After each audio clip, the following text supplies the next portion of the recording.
So today we're doing lab 6, 7, 8, and 9. We're probably not going to get through all of 9, but hopefully we get through all of the rest of them. And to start, I should tell you the new W&B access code. It's FSDL / or what are these things called? Dashes? FSDL -gradient -flute. To use that code, you got to go to this app.wnb.ai profile.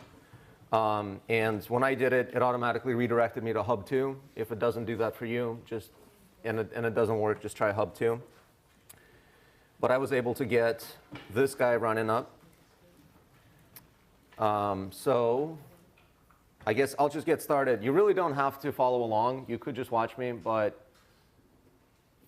I want you to be able to go through it on your own time in the days after the bootcamp. So that's why we set it up so that you can actually use it. So today what we're doing is we're doing line detection instead of recognition of text within a line. So as a reminder, the thing we're trying to do is, given an image of some text, some lines of text, we want to be able to recognize all the text in the image. And our approach to that is twofold. First, we detect the lines. Then we send each detected line through something that can recognize text within a single line. To get started, get your one of your browser tabs on the GitHub README, one of your browser tabs in the Jupyter Hub, open up a terminal. Let's go to FSDL Text Recognizer Project. And then here, just to make sure we're all up to date, just git pull. You should be having the most recent one, but just in case. And then also pipenv sync -d. The -d stands for dev. It installs the production and the development requirements in pipenv.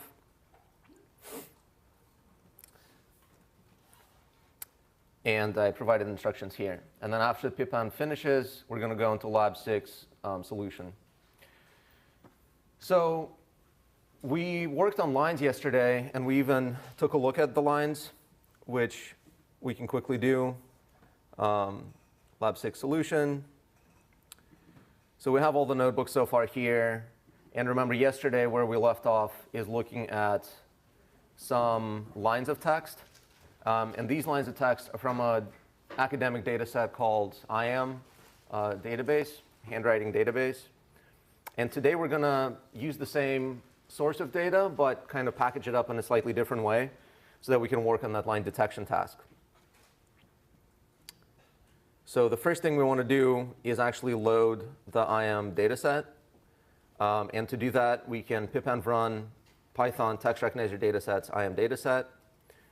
Or we can open up this next notebook called look at IEM paragraphs. Start importing the stuff.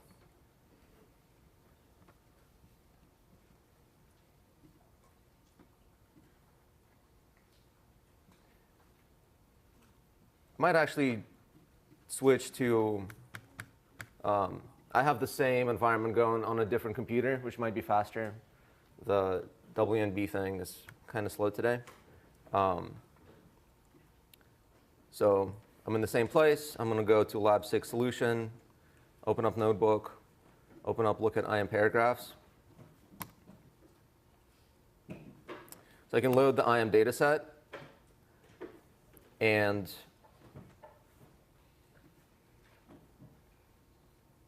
let me just see.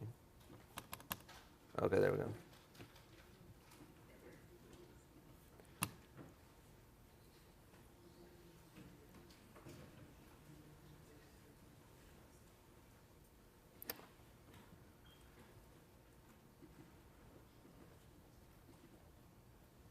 OK, that's interesting.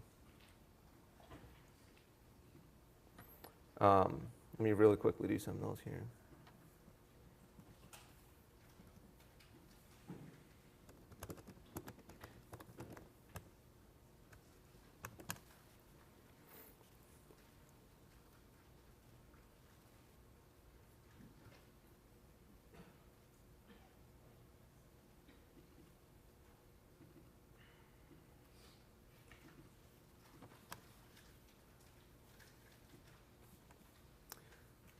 Okay.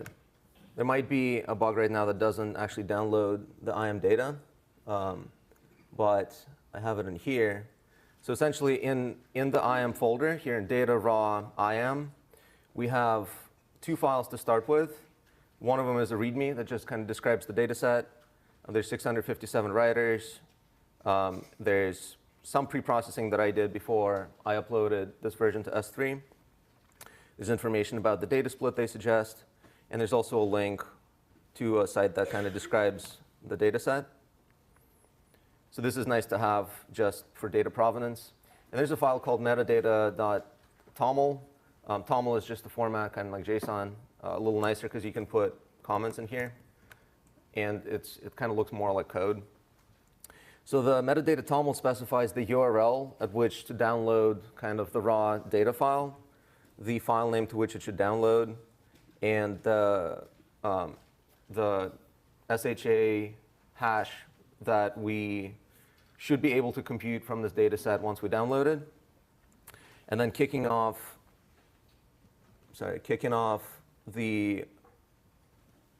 doing this command should download the data. There might be a bug in it right now, unfortunately, but it should create this directory called IMDb, which has all the raw data. And so one of them is called forms. And inside of forms, we have these actual images. And it's a little wonky on the Jupyter Lab instance, but I can just open it up on my actual file browser.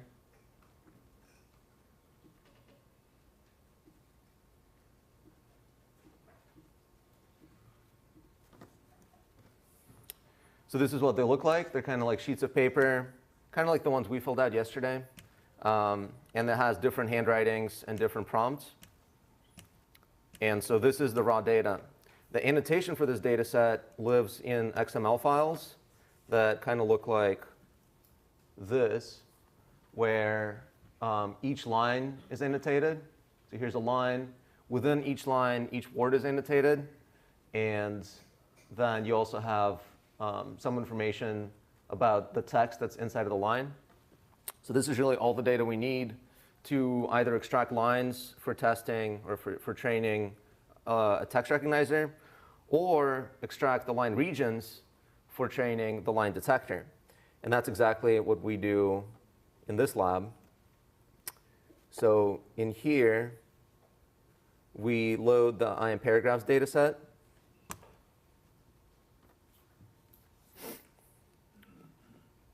So when we kick this paragraphs data set off, the first thing it does is it checks, like, do I have the raw IMDb data set?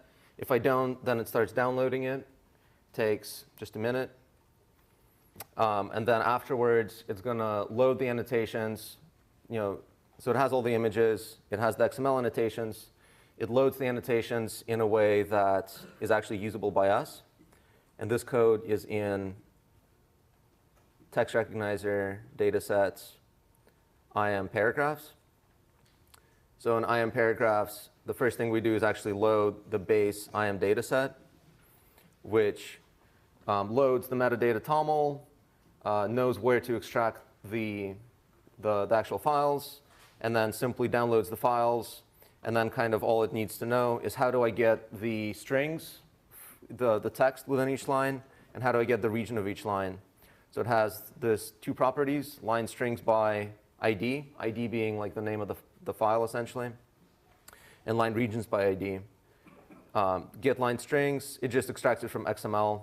Get line region, same thing. It just gets like, kind of formats it from whatever format it is in the XML to just X1, Y1, X2, Y2, which is the rest of our code, what the rest of our code expects.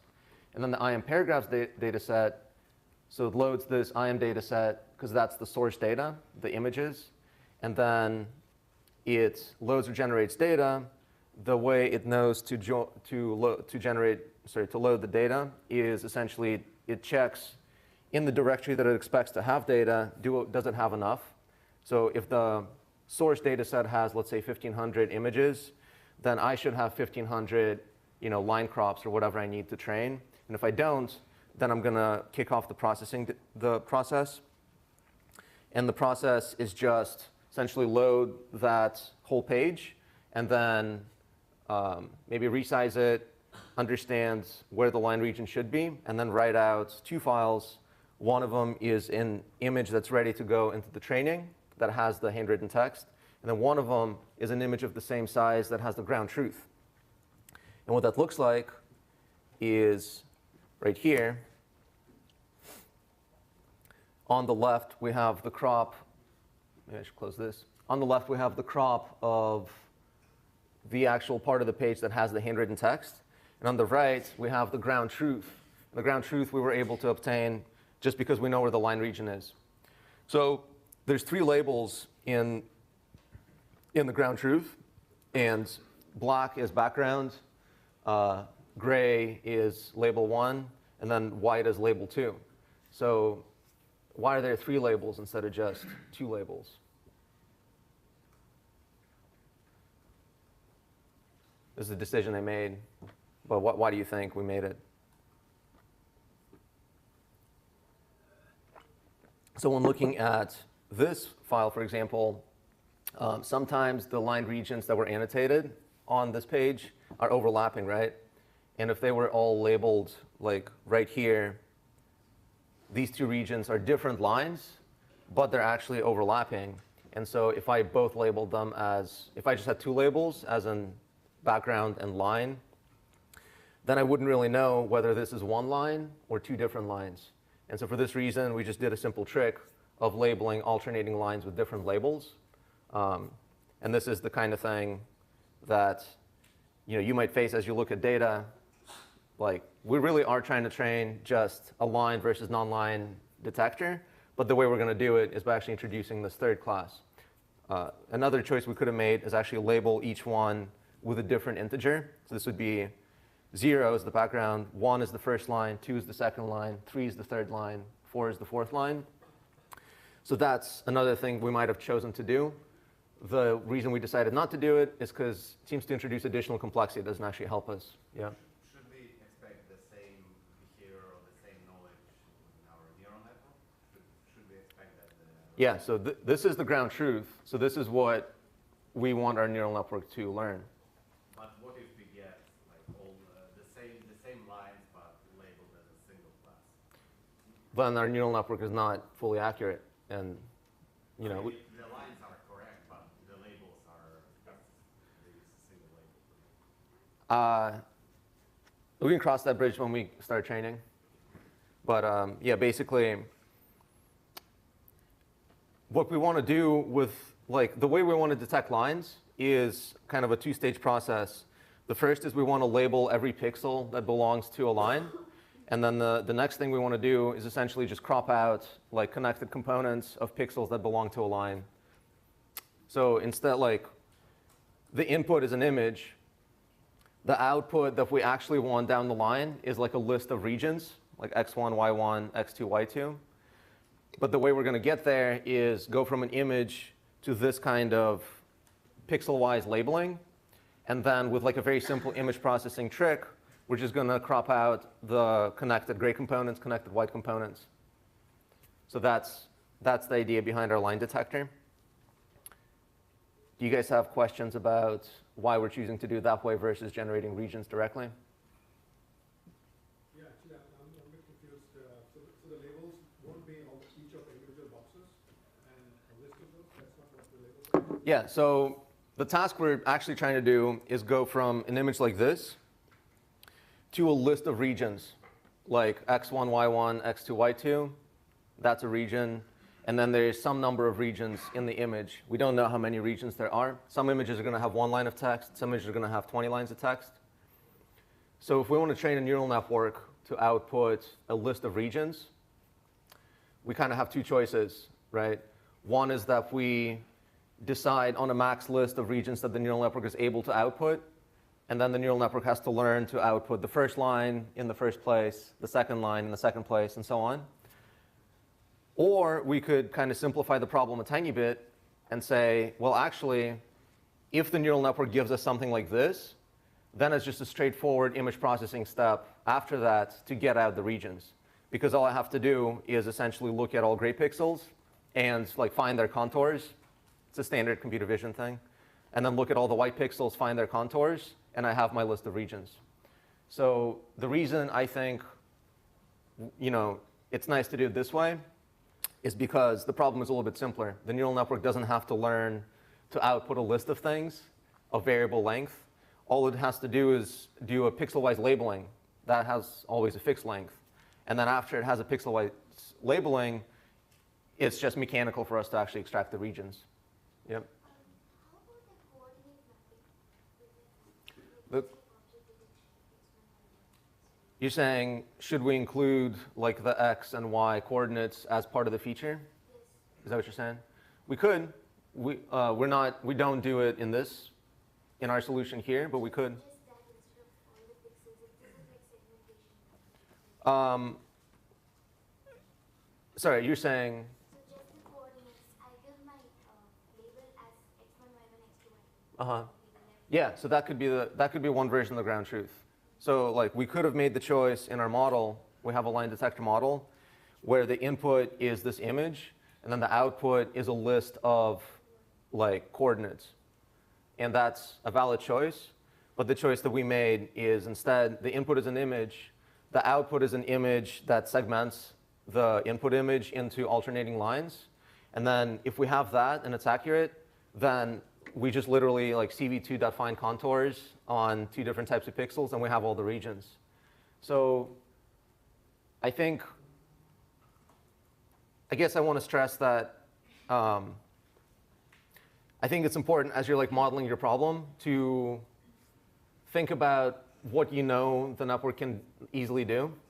And we've seen plenty of like networks that are able to segment well, but we've seen fewer networks that are able to output a variable length list of things at different, like object detection networks.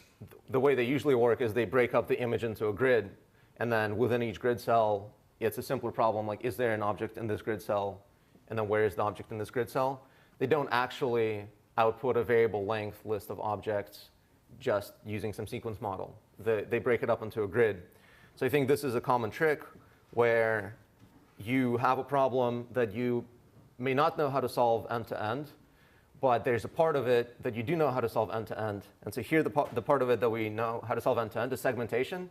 And then we also know that if we have a segmentation, we can just convert that to a list of regions. So anyway, this is what the ground truth looks like. And it looks totally doable. So the next thing we want to do is actually start going to town on it. So we looked at the raw data files. We cropped out the regions of the page corresponding to the handwritten paragraph. And we looked at the ground truth data. One more thing that we do when we are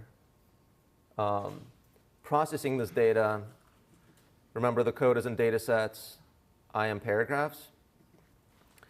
One more thing we do is we output some debug images just to help us kind of get a sense of what the data actually looks like.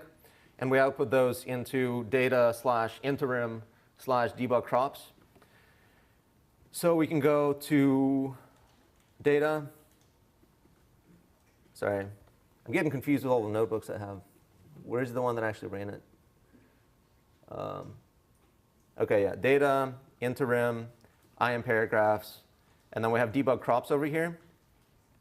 And we can look at these guys. So here's what the actual kind of ground truth data looks like. What I was showing you before is like an image and then a weird alternating line ground truth image. For debug purposes, I also output the image with just rectangles around each line, just so that we get a sense of what things actually look like. And this is a trick that is kind of nice, just like output extra debug data. And the way you know that it's not necessary is you output it into this interim directory. The idea is that like I can easily just delete this directory. It doesn't break anything. It'll get reprocessed, re-output if we need to, or we just don't need it for anything. It's kind of like things on the way from raw to processed, or just extra things that we may want to look at. So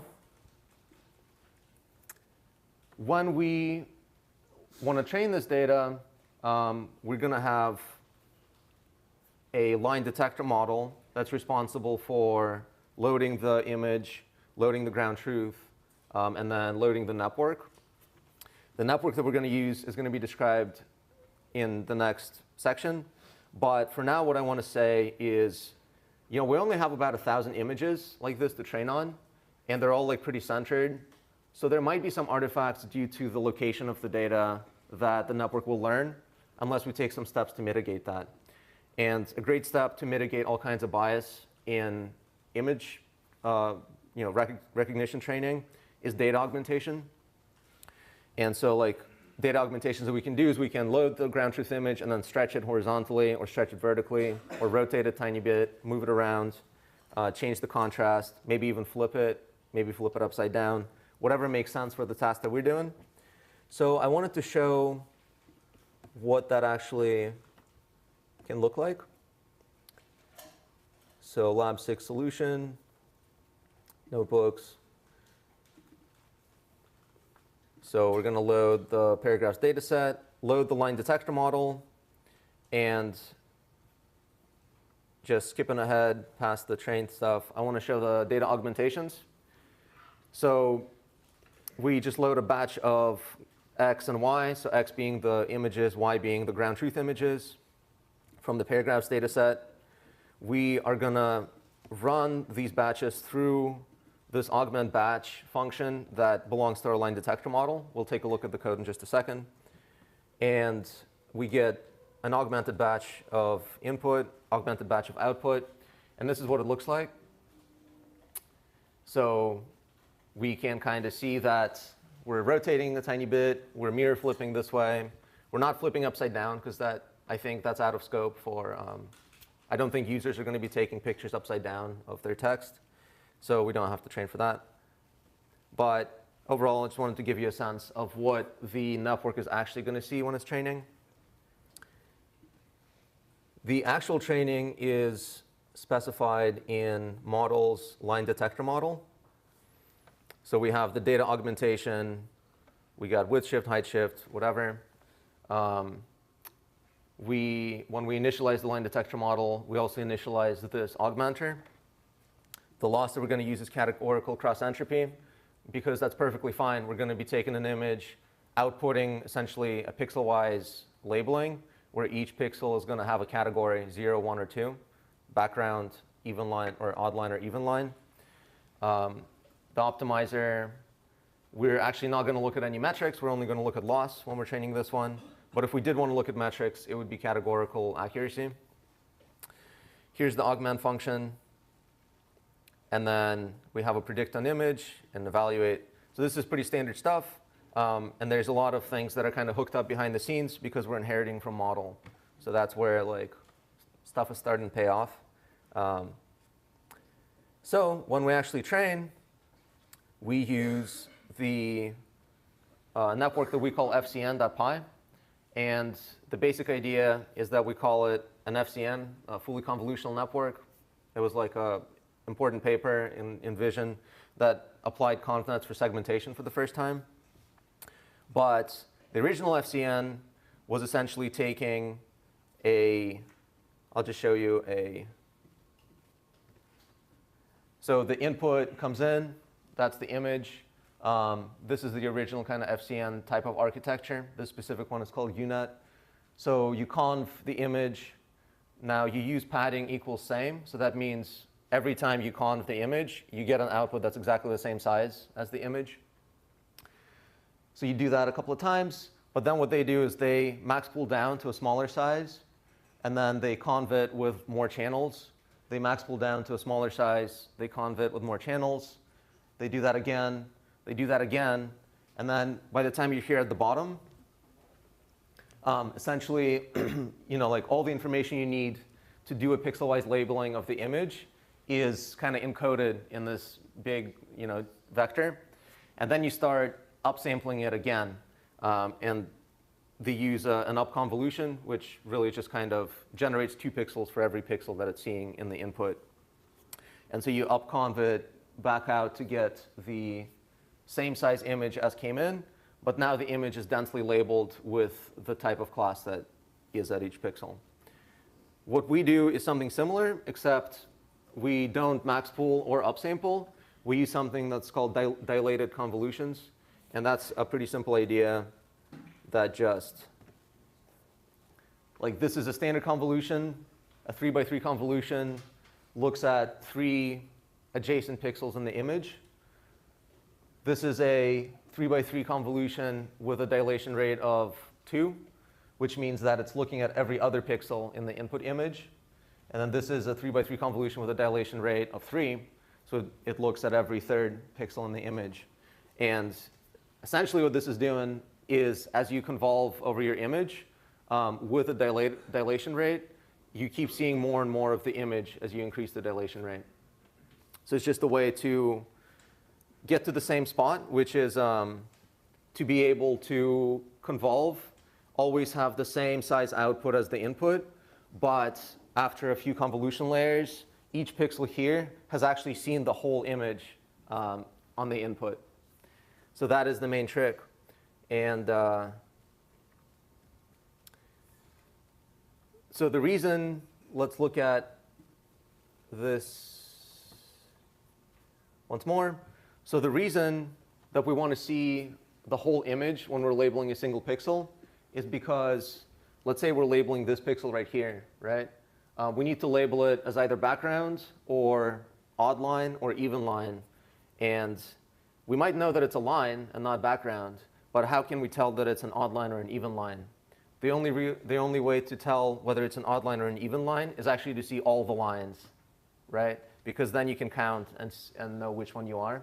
So when we're making a prediction at this pixel on the end of our convnet, that must have an effective receptive field of the entire image. There's a cool little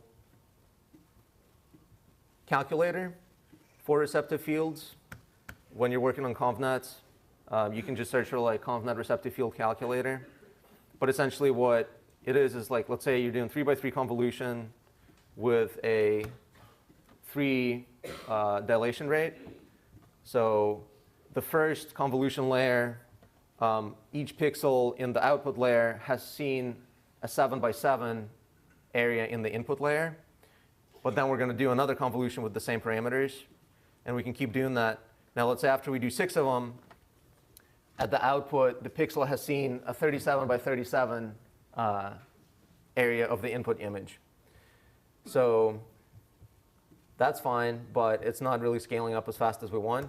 So what we can do is essentially add a layer with 3x3 dilation, add a layer with 5x5 dilation, add a layer with 7x7 dilation. Oh god. 9x9 dilation. And then very quickly, in just 4 layers, you're up at 45, right?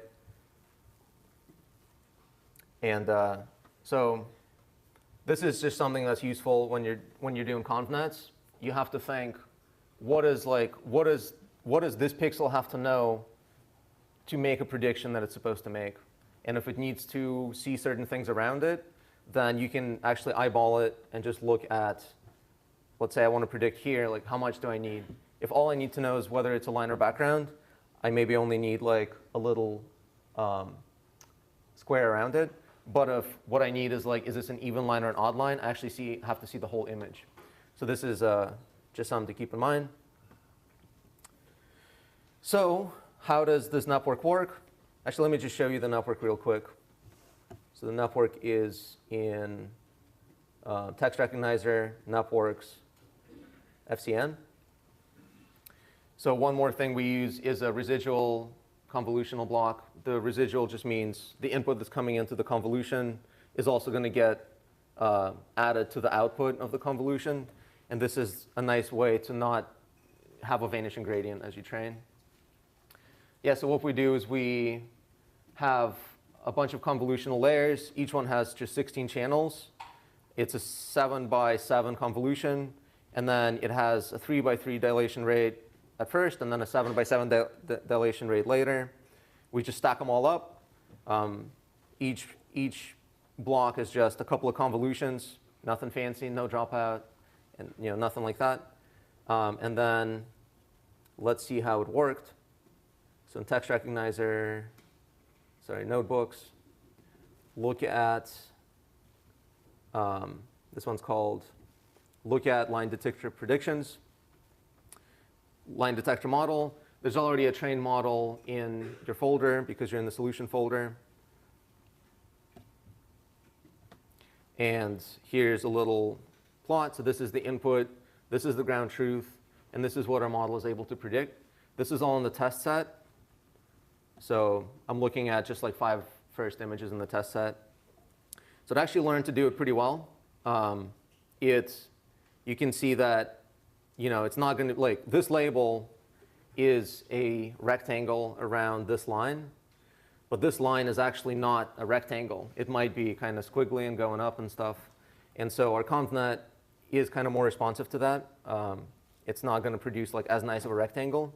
But because we're going to process it through that image processing step of just finding the bounding contour, it's totally fine. So do you guys have any questions at this point? Yeah? So is there like an architectural decision, or I guess like, could you go into like trade-offs with like, because like if I was approaching this problem, I would think, oh, why don't we first try to detect the word kind of rather than the line? Uh-huh. Just because like if you wanted to do kind of more pre-processing with like the contours, it's going to be like a challenge to like find those kind of boundaries. Yeah, that might be a good idea. And the idea might be that words really shouldn't overlap. Like lines can overlap because, especially, and we'll kind of see more of this as we start labeling our own data, lines tend to maybe drift up or drift down. And there's descenders, like on a Y, there's a big loop that might go into the other line. And the way this specific data was labeled, a region of a line covers the entire extent of the line. So if it has that Y loop, it'll go down below the loop and might include some part of the line. Versus maybe if you just labeled individual words, there would be like less opportunities for overlap like that. And yeah, might be a good idea.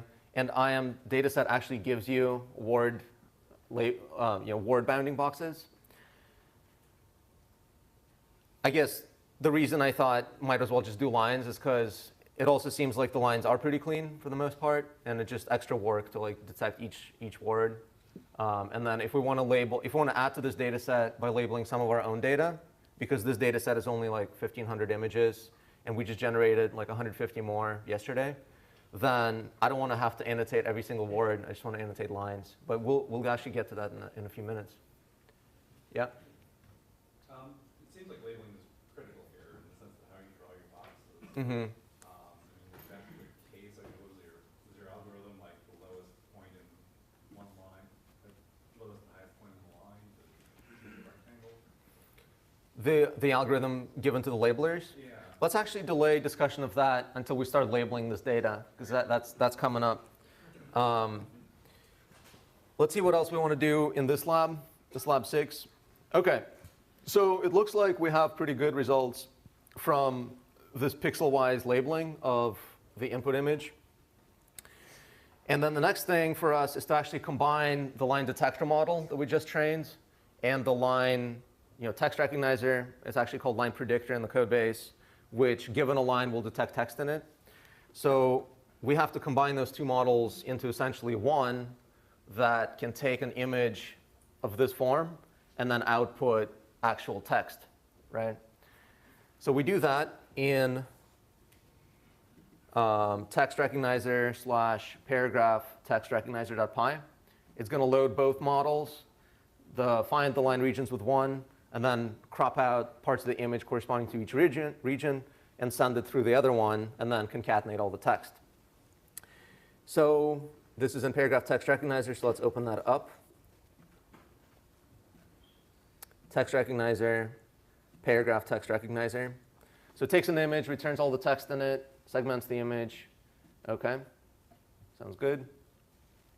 So the first thing it does when it initialized, literally just loads both models. And then when it comes time to prediction, I can give it a file name or an image. It'll load the image if it's a file name. It'll crop out the regions. So how does it do that? Let's look at that.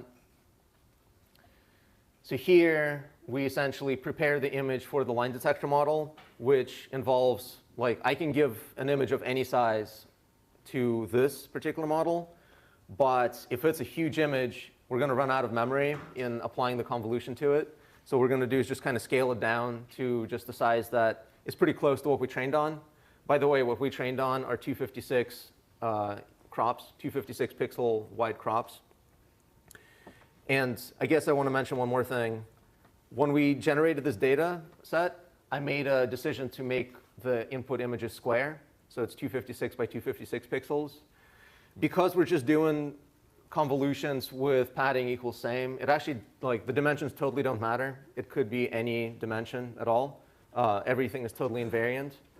The reason I made it 256 by 256 is because if you want to experiment more with this UNet model, which is usually what's used for segmentation, because this thing max pools down and then upsamples up, you kind of need like a power of 2 on your dimensions, because you're going to be like dividing by 2 when you're max pooling down. So I just made it convenient for you guys. But our model doesn't actually have any constraints on the dimensions, because all it is just a bunch of convolutions. We can apply them to any size input. So back to paragraph text. So what we do is we just scale down the image so that it fits in memory and is like just what our network is used to seeing. We get a segmentation image, kind of like what we are seeing in this notebook. So we get something like this. The next thing is to actually find the bounding boxes. And that's just a function that we just use OpenCV find contours. And we just do it for channel 1, which is odd lines, and then channel 2, which is even lines, and then just stack them together. And then now we have our line region crops. We crop out each region from the image, and then we prepare each crop for the line text recognizer model. Now that one actually expects a certain height, so we resize each crop down to that height, and then we just run it through the line predictor model, and we get something that we can test. So the way we want to test it is by writing a little test and putting it into tests, test paragraph text recognition, recognizer. So we initialize the paragraph text recognizer, and then essentially just load a sample image, call predict on that image, and then just print what we got. Because what we got is not super accurate in terms of the text recognition, I don't want to have a test that like compares text to text. I just want to make sure we got all the right number of lines, and then just visually kind of inspect the text. So the file we're going to send through it is in test support IEM paragraphs. It's a crop just like this, and it's actually not a square crop. So I also want to test that I can send any image size through this paragraph text recognizer. So what we do is, where are we at? Solution, append run, pytest, text recognizer, tests, test paragraph recognizer. So this loads the model, and then outputs the coordinates of the line regions. And then this is the text that it got. So this is the image. It's like a move to stop Mr. Gateskell from nominating. And this is what we got. Demove to stop Mr. Gateskell, Aaron wominating. And the reason for that is, I think the line detection is actually very accurate, but the line text recognition could be better. And if you want to keep hacking on this code base, you can easily make the IEM lines model a lot better, because ours is pretty basic. It's just a Linnet with like an LSTM, and that's it. But if you wrap the LSTM in a bidirectional and you use some resnets with more conv layers as an input, it's going to get a lot better if you train it for longer. So exercise to the reader. You guys have any questions about this lab before we move on to the data annotation lab? Yep. So that was an example of like, that's not a quantifiable kind of metric to assess your performance. I mean, it's like still really helpful for qualitative. Yeah. So like, how would you, or like just from your experience, like. Yeah. So the question was, okay, we're just kind of eyeballing it, and we're saying, looks kind of bad, but what's a metric that we can put on that? So we actually have a metric that we can put on it in the test line predictor test. And what we do in the test line predictor test, let me just run that real quick. So this is the one that takes a crop of a line and then outputs text. Is edit distance. So here we have prediction, eyes and lawns, hikua, a han tolling. And then the true thing is his entrance, he came almost falling. And then the edit distance is 0.42. So the edit distance is like the number of character replacements, inserts, or deletions that it would take normalized by the length of the predicted string to get to the true string. And so yeah, these are pretty bad numbers. So we might decide at the outset of our project that we're not going to be happy releasing until we have edit distance on some test set of, let's say, 95%. And then this is the test. We could say, here we just assert that the edit distance is 0.2 or more, right? But we could say the edit distance has to be 0.95, 95%. And if it's not 95%, then this test will fail. So we can actually see that. And then, of course, this is kind of like a test on an individual instance. And those instances might be very important to us. Did I mess it up? Is that how you're doing? But there's also the whole data set that we care about, and we might just care about validation accuracy on that data set and have some number. Yeah, so there you go. So 95 is not less than, I don't know, something's going on with how it is, but this is where you would do it. Okay, you guys have any other questions about stuff we did here? Detect lines, combine them into a paragraph text detector. Yep. Question regarding the receptor affiliation you were trying to explain, right? So how to choose whether to choose across the image, can you elaborate on that? I mean, your choice of looking at the entire image versus pixel-wise, I couldn't follow completely. Yeah, actually, maybe I shouldn't spend more time on it, but I would encourage you to just try to train it yourself. And you can train it by going into the terminal. Let's go into, sorry, I'm just going to close this one. All right. The way we train it, by the way, is we have a new task called train line predictor, line detector. And it's pip and run Python training, run experiment, data set, IEM paragraphs data set, model, line detector model, network FCN. And so if we run this, then it'll kick off training. And on your own time, you should just, for example, go into networks FCN. And you can see that it takes a list of kernel sizes, a list of num filters, a list of dilation rates. And you can actually specify those as inputs to the run experiment framework. And just see what, just see like, what does it look like if your effective receptacle field is just half the image, for example.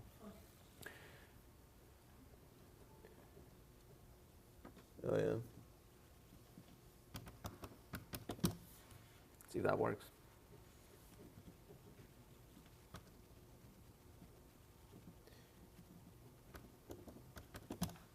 So for the next lab, we're going to label some data.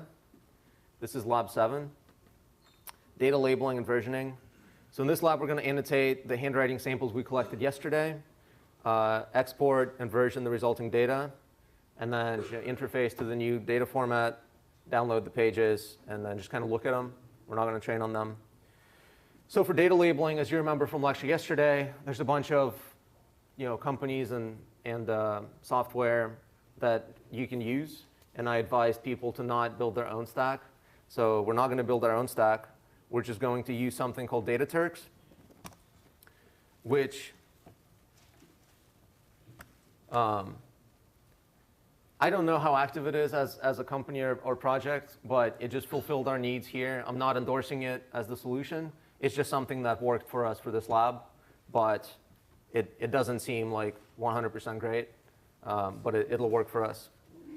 So the thing that we want to do is head to the project page, and maybe let me do it first, and then you guys log in after I do it. So I'm going to head to the project page. I'm actually going to do it in a logged out browser just to make sure I can log in.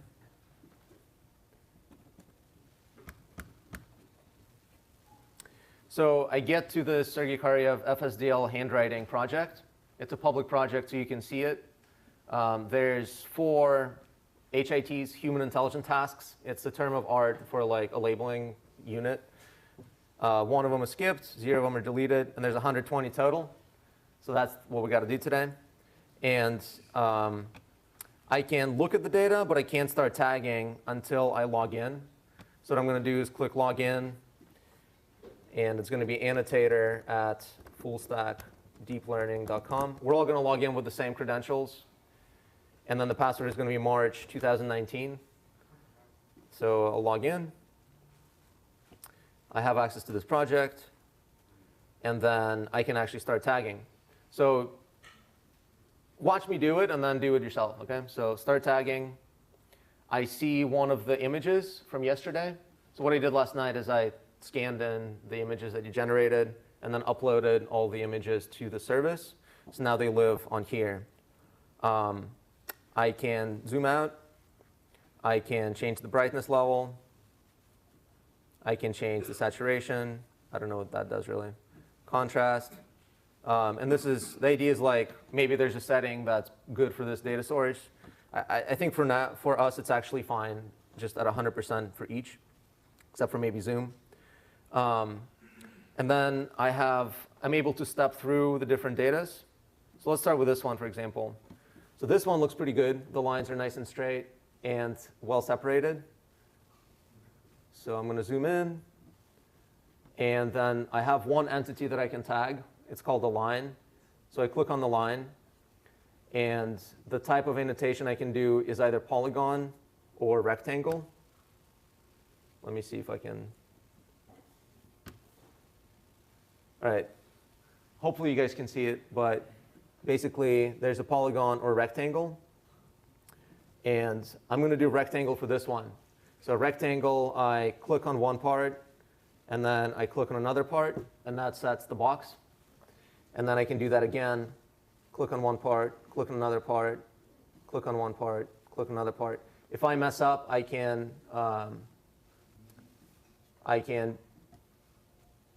deselect this instance, and then click on this one and adjust it however I want, right? I can zoom in. So let me really quickly just do all of these lines.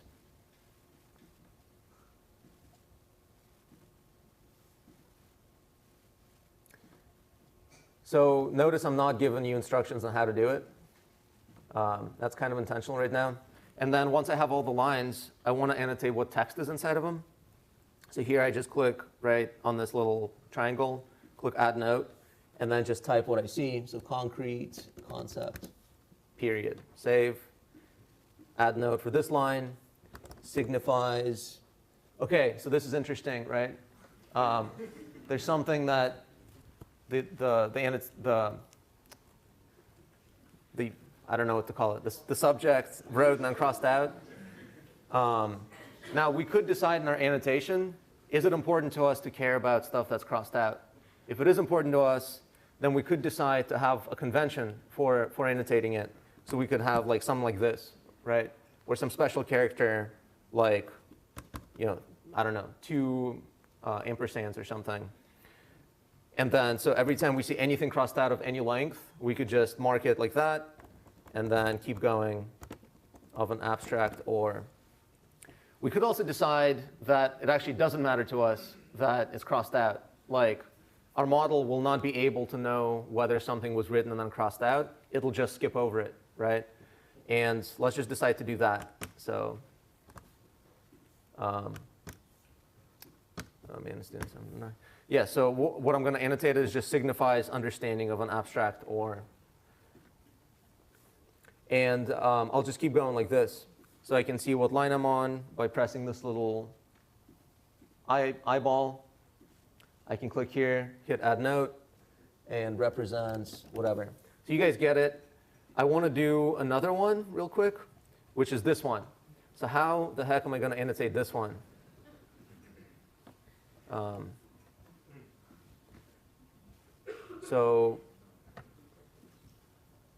Sorry, if this thing is deselected, I can move around. If it's selected, then every mouse click is going to start annotating. So for this one, we're going to do some polygon annotation. And so the way that works is we hit polygon up here, and then we start clicking kind of along the line until we have like a nice tight polygon around the line. And then we start doing another one.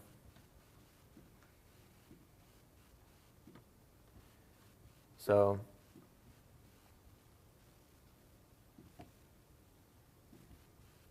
I think this is how we can deal with lines that are not quite.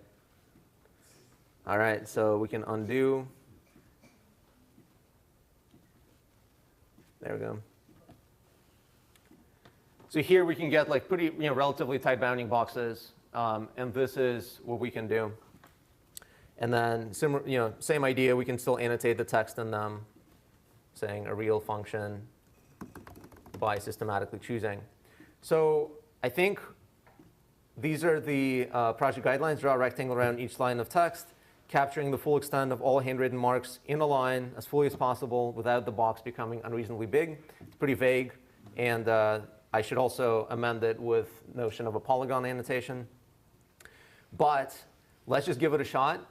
You guys all annotate, and we're not going to really give strict guidelines, but try to do it the way that you think the majority of people is doing it. So once again, you go to that project page. I'll paste it in Slack as well.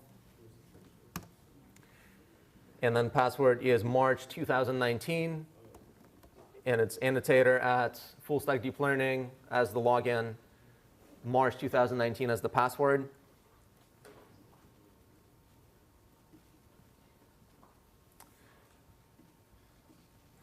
And when you log in, you should be able to press Start Tagging. It should take you to a page that no one else is on. Let's see how that works. And then when you're done annotating, then there's a button down here called Move to Done. So when you're like fully annotated, every line has the full region and all the text, that's when you move to Done. And you can move on to the next one. But there's 120 data samples, and there's 120 of you, presumably. So we should all just have to do one. So I'll give you 5 minutes to do it.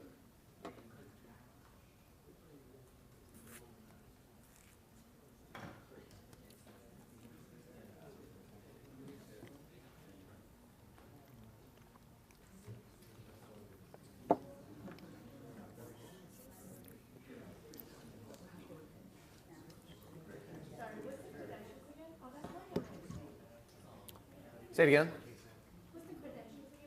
It's annotator at fullstackdeeplearning.com, and the password is March 2019, one word. Can you put that page? Annotator at fullstackdeeplearning.com, March 2019. Yep. So if they have spelling errors, do we repeat the spelling errors? Yeah, absolutely. Yeah, if they have spelling errors, like type exactly what you're seeing, except if something's crossed out, don't type that.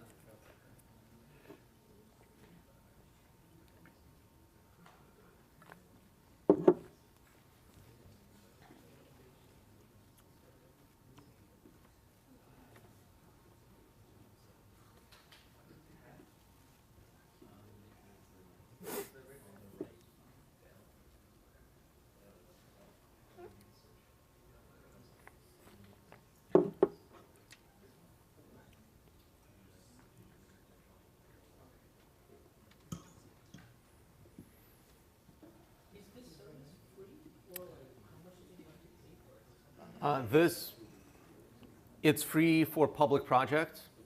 So this, like, anyone can come and download this data that we're annotating right now, and because of that, it's free. And then if you own a private project, it's some amount of money, I don't know.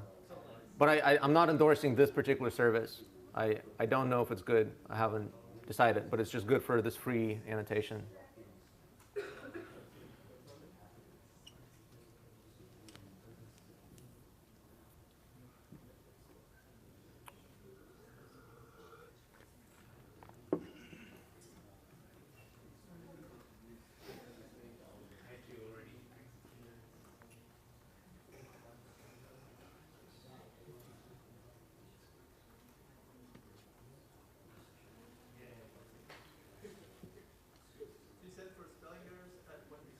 Yeah, exactly what you see. So if there's a spelling error, type the misspelled word. If you can't understand what they wrote, then what do you guys think should happen if the annotator can't understand what the subject wrote? So we could do best guess.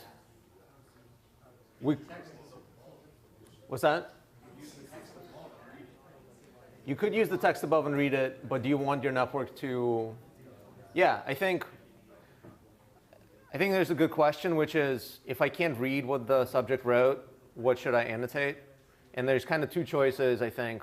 One is your best guess, or maybe two is see what they were supposed to write, because you have the text above and then type that. But I think the third choice is actually have a special annotation symbol for unintelligible. I think we can just decide to go with number one, like your best guess. And you can inform your guess by seeing what they were supposed to write.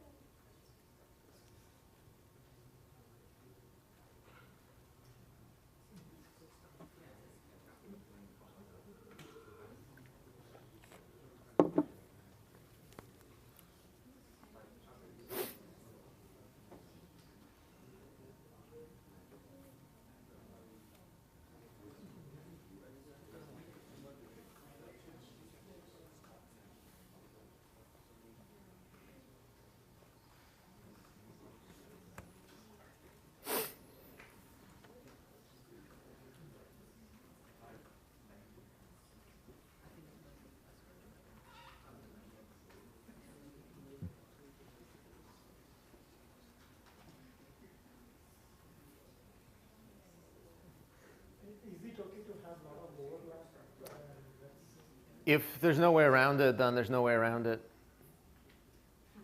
Like if the lines just overlap and there's no way to annotate it without overlapping, then that's what we got to do. Yeah, the impact that could cause later. That's a good question, yeah.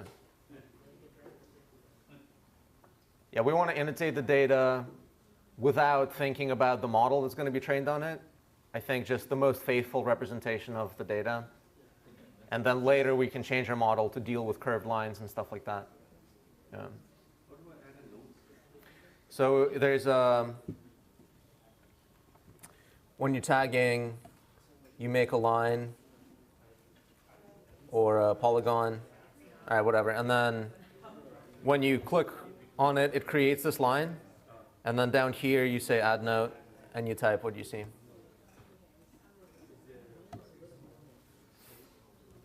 All right, we're just 40% completed. We're not leaving this room until it's 100% complete.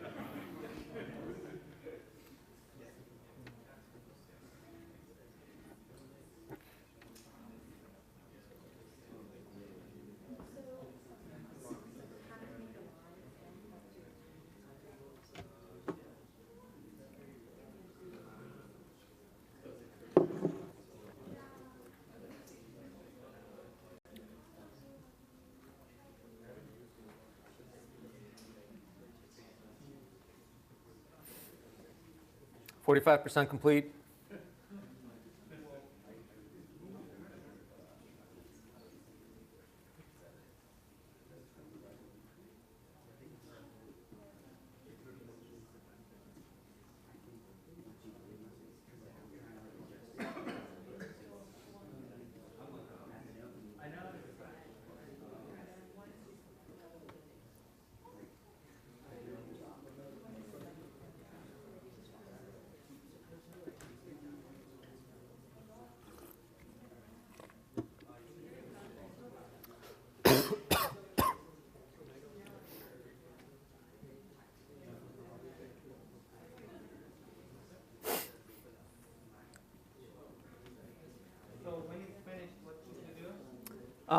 When you're finished with one, you got to do another one. How can we save the result? Oh, there's when you're tagging, there's a button here called Move to Done, down here. Yeah, bottom right corner. So when you're done with an HIT, you hit Move to Done. I think you'll automatically get another one. You don't actually have to do it. You can just chill out. I just give it a couple more minutes, and then we'll download what we have and then work on that. So in 1 minute, try to finish up, and then we'll call it good.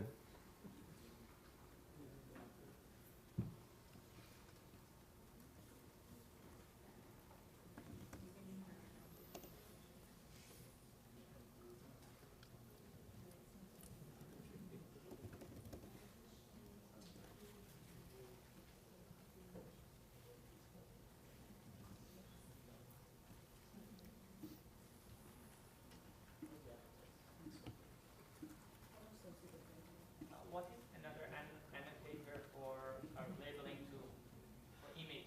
What do you recommend that? This is only for text. No, this is for images. There's nothing. This is definitely for images. Why do you think it's for text? I thought that the case is not. No, you can do any. I mean, there's even some sample projects that they give you.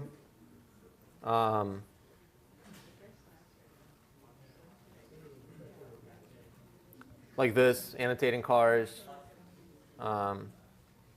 airplanes. This one definitely doesn't seem like the nicest. There's one called Supervisely that seems kind of cool. But I'm not able to give like a recommendation right now, but I gave some options in the slides yesterday, so you can just evaluate it. Is property.gy the same as this? Say it again. Is property.gy that you introduced yesterday? Prodigy. Yeah. Is it? I think it actually has a more, I think it probably has this functionality. It's more for NLP, so I'm not sure exactly how well it works for images, but I know Prodigy is really good for NLP. I'm not sure. I think it does polygon annotation for images still. All right, we should call it good. So just finish up real quick.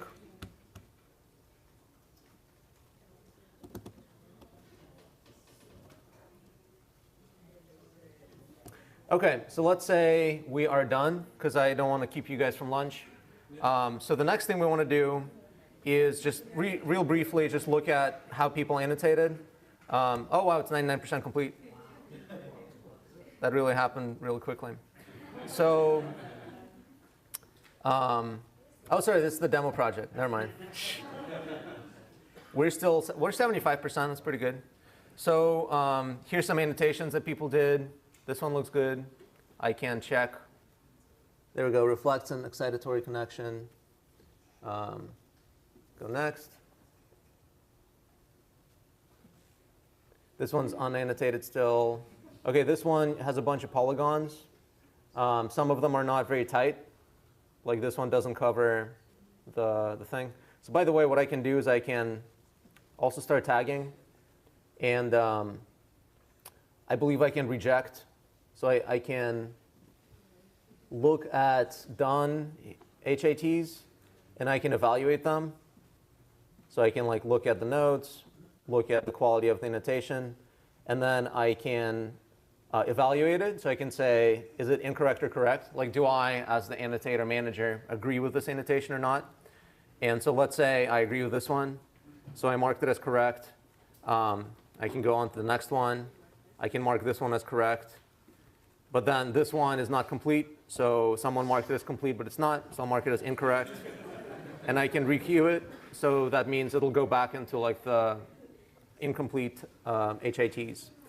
So the next thing I want to do is actually download the data that we have. So under options, we have download. I want to download just the completed items. And hit download file. It downloads a JSON file onto my computer. The JSON file has it's actually like every line is an image. I'll just delete the rest of them so we can look at this one. So it has the content, which is the URL of the image, and then the annotation. So I say it's a line, the shape is a rectangle, could be a polygon, and then the points of the rectangle are just whatever the points are. And then notes is the annotation, right? And then we have the image width and image height. The reason we have that is because the points of the annotation are in terms of percentages of the overall image size, so we can compute it. So now that I downloaded the file, let's do it again. I have to update my existing data, and I'm just going to do it over here on my own computer, just because that's where I downloaded. So I have this FSDL handwriting data set, and it comes with a little README. It says handwritten paragraphs generated in our class, and like a link to the annotation interface. It has a metadata.toml, which has the URL at which I can export it. I actually can't like programmatically download it. I have to go there and manually click download. The file name that it should download, FSDL handwriting.json, and then a hash of the current contents of that file. So this is what I have right now. And this is current as of yesterday. And yesterday, I just had 4 images in there. And today, we have something like 100. And then these are the pages that I downloaded yesterday. So what I want to do now is just go into downloads.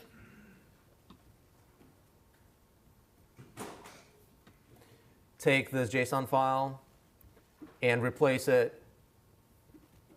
current JSON file with this updated JSON file. And so now the metadata is actually out of date. And if I try to load that data set, it should complain about the hash not matching, right? Because what it'll do is it'll load the new JSON file, but it'll also check in the metadata what should the hash be. And they'll disagree. So it'll say, something's wrong. I can't train on this. So to fix that, what we do is, I want to see where I am here. Hold on. I'm just going to do it in this other folder here. Just a second. OK, I replaced the file. I now go into my repository. I can see that this file changed, the FSDL handwriting JSON. And what I want to do now is just manually, update the metadata toml file. And I have a nice little task for that called update FSDL paragraphs metadata sh. All it does is it runs this little script that says training update metadata. Update metadata is just a simple script. It just loads the metadata, looks what the hash currently is, and then looks what it actually is on the data file. And then if they agree, then there's nothing to update. If they disagree, then it'll overwrite the old hash with the new hash so that the rest of our training can go correctly. So let's just run that.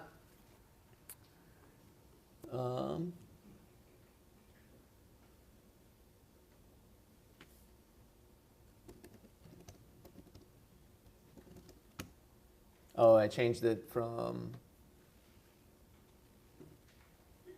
I changed the name of the data set.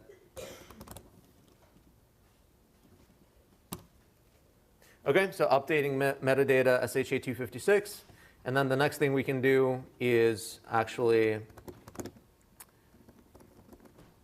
look at the data.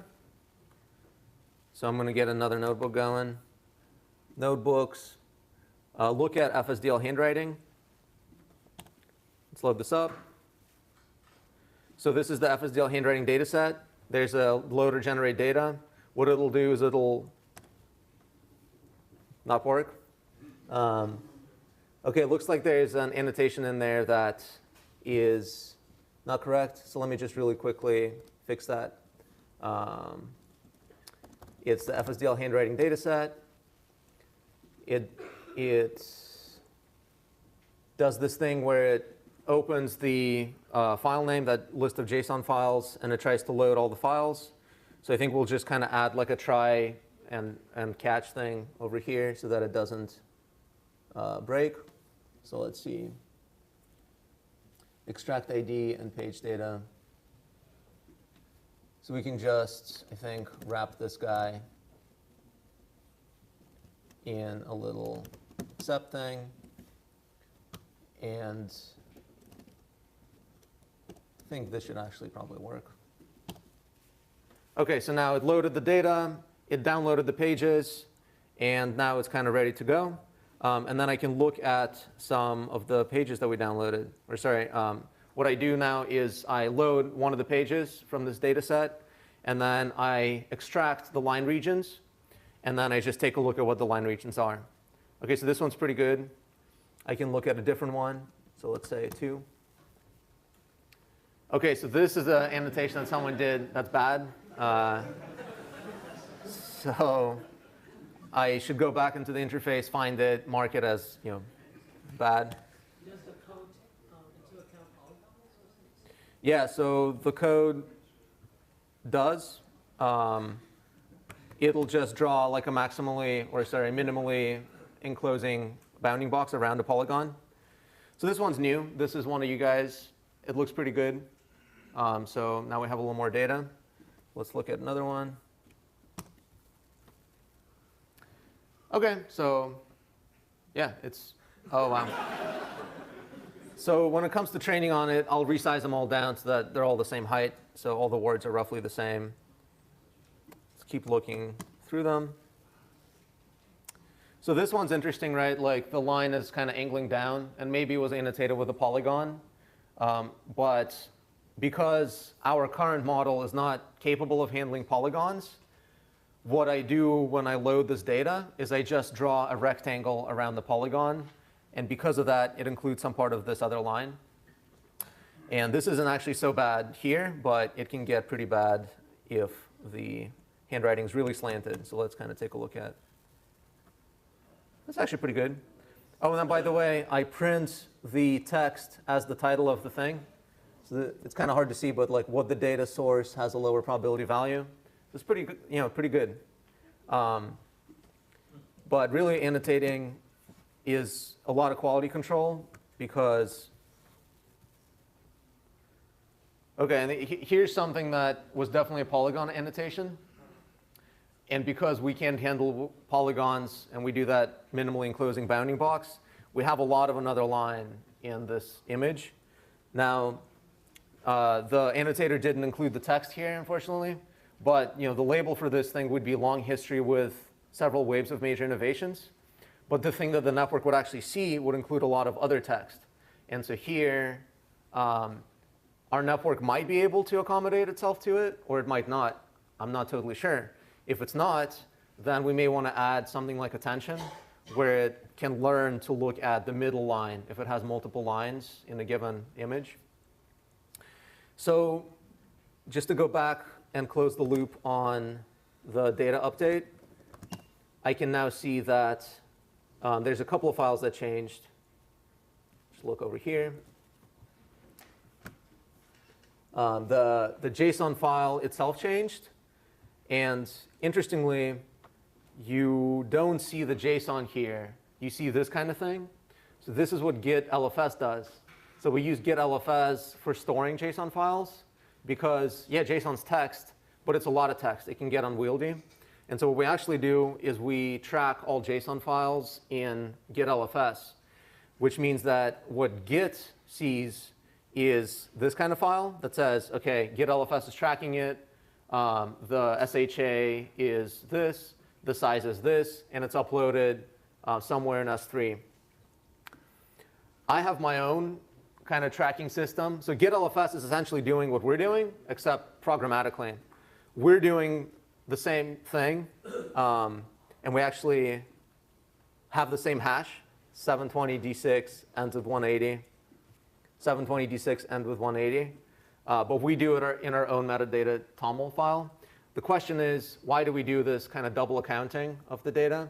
And the answer is because, yeah, like we can track the JSON file because it's not going to get like, it'll be in the tens of megabytes, but it'll never be like a gigabyte, right? But some other data that we use is actually a gigabyte. And so, for example, the EMNIS data, this matlab.zip, that's the file that we actually need to train on. That's the raw version of the file. It's 744 megabytes. And I just don't want to mess with GitLFS checking that file in, because every time I pull the repo, it'll actually download that file. So I have my own accounting here, which just says, if I need to download this raw file, I know how to do it. But potentially, when I download this code base, I'll never need to train on EMNIST, because maybe I'm training on paragraphs. And so I have my own accounting here. So we got metadata toml, and then that's pretty much it. So now what I would do is I would check in these two files. I would say updated FSDL handwriting data, and I'll commit that. And now my code base is tracking the version of my data. So that's all we really need to do. That's what we achieved with a simple system. And that's pretty much it. Now, if I go back tomorrow and I annotate more data, or you guys do, and I download the new thing, I'll do the same process, and I'll update the code again. And then one more thing I want to say before we break is notice that, so the metadata is this kind of like file that lives on DataTurk's server. And then when I download it, it has image URLs. It has image URLs that point to DataTurk S3. And I'm OK with that. So I'm OK with my data actually living on an S3 server somewhere, because I know that every time I want to train on it, I'm able to download all of them and get them here onto pages. So I think that's it for me. Hand it over to Josh. I don't know if you want to make an announcement or something. Yeah, just before we break for lunch, just want to introduce our sponsor from Waymo, who's sponsoring this lunch, and she's going to say a few words about kinds of problems they work on there.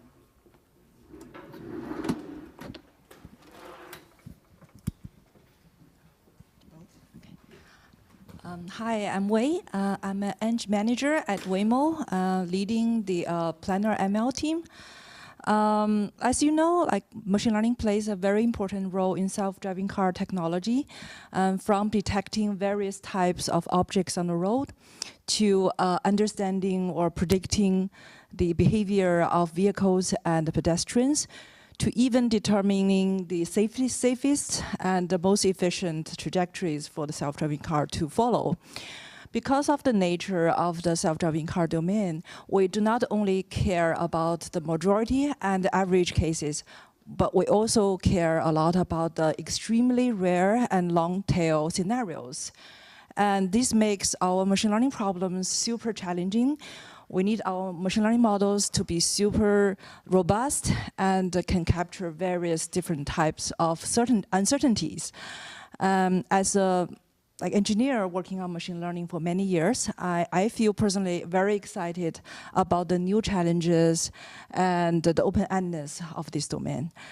So to be short, if you're interested in self-driving cars, interested in Waymo, or interested in dealing with the open and new challenges in machine learning, please, so Waymo is hiring, and we have actually a booth outside, and please come talk to us. Thank you.